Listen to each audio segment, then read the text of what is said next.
I think that connecting on an emotional level is more important than ever because everyone understands a product's function, its benefits, what the problem it is it's going to solve for you. But the question is how that once that problem is solved is what's it going to make you feel? And tapping into that is where brands live or die. That's where the Goliaths of brands are made. Is when you move up that brand pyramid, that Maslow's hierarchy of needs from the basic product attributes and the product benefits, and you move up from the emotional and you get into the brand personality, the brand essence, those deeper emotional resonant aspects of a brand where you say Coca-Cola or you say Ford or you say Apple and people feel that in their heart.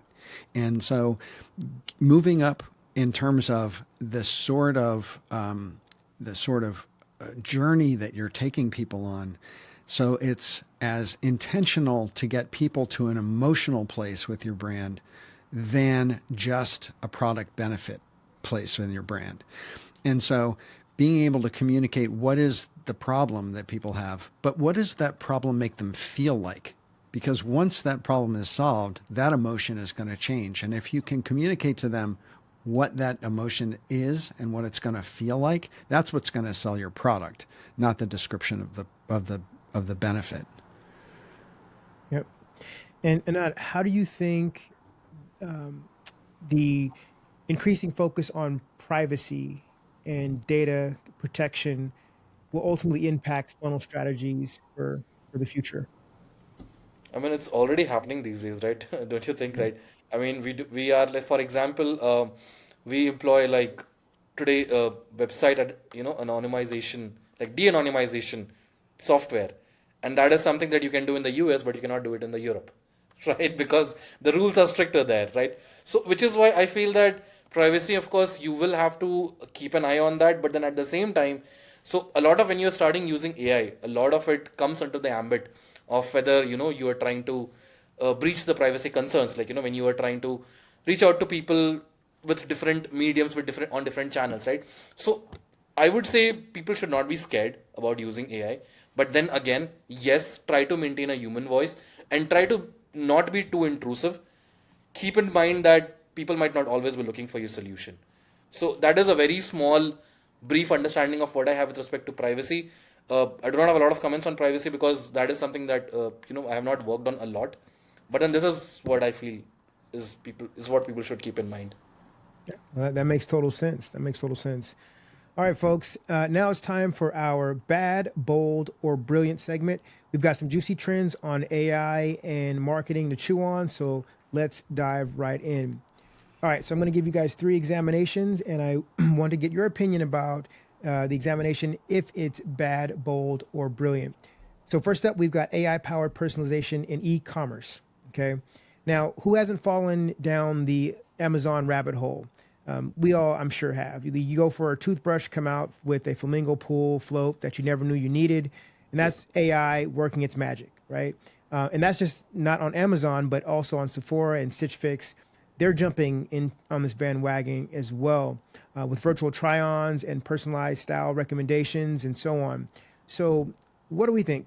Is this level of personalization a brilliant innovation, or is it a bit too Big Brother? I think it's brilliant. I mean, I absolutely. And because when it happens to me for the most part, I love it.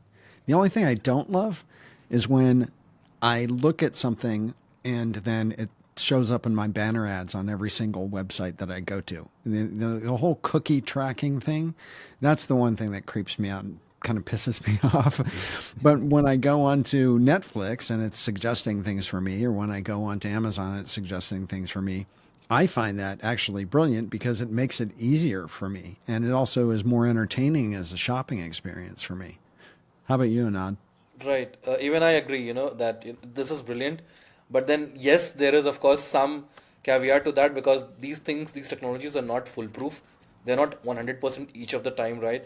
So let's say if basis my consumption patterns, you're not able to figure out what I would need on a monthly basis. Talking about Amazon here, right? And you are thinking that I am, let's say, 60-year-old male and I would need something different than, let's say, what a 30-year-old male would need, right? Then that's not the right use of your own personalization technology. So I think companies need to still work a lot there. They are probably 70% there, okay? But then I feel there's still a lot of work where people can actually go out and say that, yes, I love this technology and I would pay extra to keep this for myself. Yeah. And I'm going to stick one more thing on there, sure. Dante, and that is that the one thing that personalization does that's in the bad category, I think, is that it really cuts down on discovery or accidental discovery. Yeah. And when we were living in a physical retail world, you would go into a store and you would think, "Oh, I'm going to get a pair of jeans," right? And then you come out with like a hat and a scarf and a cool new backpack because you walked by it, you thought it was awesome, and you picked it up. And so there's this level of discovery which makes shopping fun too. And I think that if things get too personalized or too targeted, it takes away that random aspect, which is what makes shopping an interesting thing to do. A I more human, agree. Or Yeah, what? no. a more human thing to do, right? Yeah, More human yeah, thing to do. Yeah. exactly. Yeah. No, I agree totally. I would say um, it's brilliant until it's not. Yeah. Right. And the reason why I say that is because you can go shopping, let's say, for example, for your wife, and you are looking for some high-heeled shoes, right? And You're a now all of a brave sudden, man if you're going shopping for your wife for high heel shoes, because I would never do that. I'm just using this as an example. Good luck with So, that. but then the problem here is now you're going to get served with a bunch of ads for women Yes. clothing, Oh apparel, my and so God, on, I right? know. And so that's where I believe it's brilliant until it's not. But I think I have to give kudos to Instagram. I believe they recently implemented the ability for users to reset their algorithm. Oh, And really? so they can go in the back end and reset their algorithm in case they've experienced something similar, right? Where they have content or advertisements on things that don't directly apply to them. All right. Okay. So basically, a new mechanism to spend more time inside their app. Brilliant. That's pretty much, it's all about business there. Yeah. All right. So, gentlemen, next on the chopping block, we have automated email marketing for better engagement. So we're talking AI that knows when you're most likely to open an email and what kind of subject line gets you clicking. The companies like MailChimp and HubSpot are all over this. But here's the $1 million question. Is this the secret sauce for email marketing success, or are we risking turning into glorified spam bots? What are your thoughts? I would say I think it's brilliant. This was very much needed because when there's a lot of human intervention that happens in emails, right? So emails is one thing that I believe that it can be completely automated, it can be completely overtaken by AI, and AI will do a good job because it can pull in the required additional context that you need to make it sound more human, and that is something manually you will never be able to do. And today I think in such a fast paced world, right, you do not have time that you need to experiment with five different email copies for a certain use case. You do not have that much time. Let AI do that job, let AI pull that context, and let AI personalize it for your audience. And we personally have seen much better open response rates out of that. So I would say it's brilliant and it should stay like that and probably improve. Yeah. Yeah, I'd agree. I mean, I think we've been A/B testing subject lines forever, and it's just basically asking a machine to A/B test 100,000 of them rather than just two. And I for one have been using it that way for the last couple of years. I've been using AI to help suggest, YouTube video headlines or titles. And I use TubeBuddy, and you can use vidIQ and these other things that basically run AI algorithms on the popularity of certain terms or words or organization of what word comes first. And it's done nothing but benefit my content viewership, and I know that it's done nothing but benefit my open rates. That's for absolutely sure on my emails. So I give it a big thumbs up. Yeah.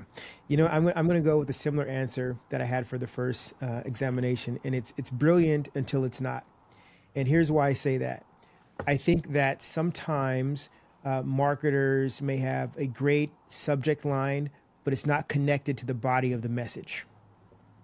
And when there's a disconnect there, it feels like it is spammy because now up you got me to open the message and now it's, you're selling some trinkets, right? And so that's a letdown there. And so I align that with even paid media as you have an ad and you ultimately want that ad to resemble what people land on for the landing page, right? There has to be some connection there. So I do think that, using AI to try to determine what subject line works best is a great idea. We just have to make sure as marketers that that subject line is truly connected to the body of the message. Yeah. Which is Completely why I agree. think automate the entire thing, maybe not just do one part of it. Otherwise, that can actually result in what you are saying, Jintai. So yeah, maybe give the whole thing to them.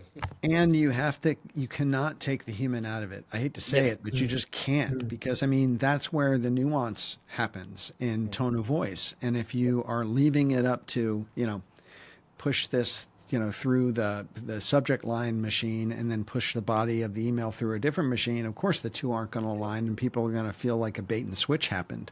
Right. And so we definitely don't want to do that. But I'm personally, because I'm a copy guy, is that I'm all for like reviewing everything that it spits out Yes. to make sure that it's brand voice appropriate and that it's got that human level Yes. connection to it. That's Yes. right. Always review. Yes. Always Always. review. That's right. Yeah. That's right.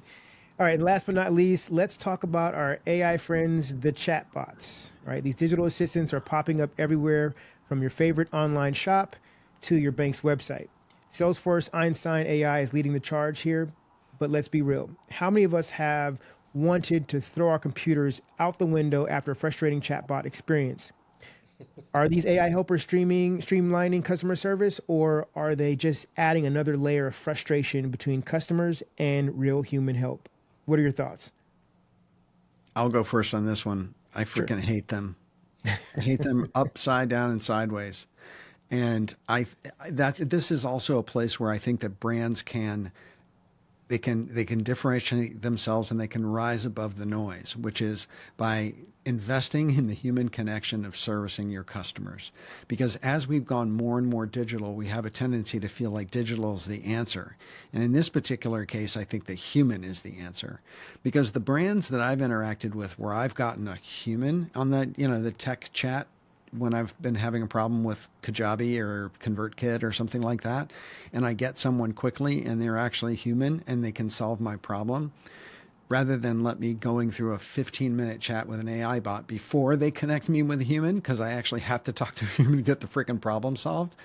That is, that exercise in frustration is, if you can avoid that for your brand, you are going to win.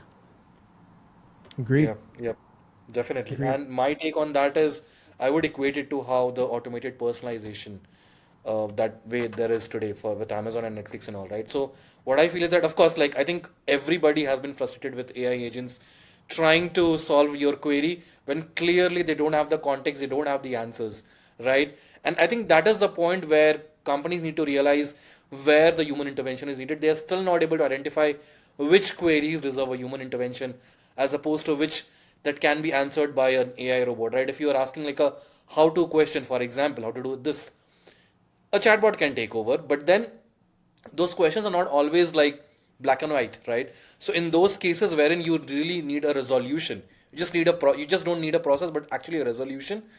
Companies need to be able to understand that their AI need to be that good that it understands the context behind those questions and be able to like you decide like which it cannot be like an either or scenario. It has to be, they have to coexist, and companies need to be better at deciding which needs to forefront which conversation. I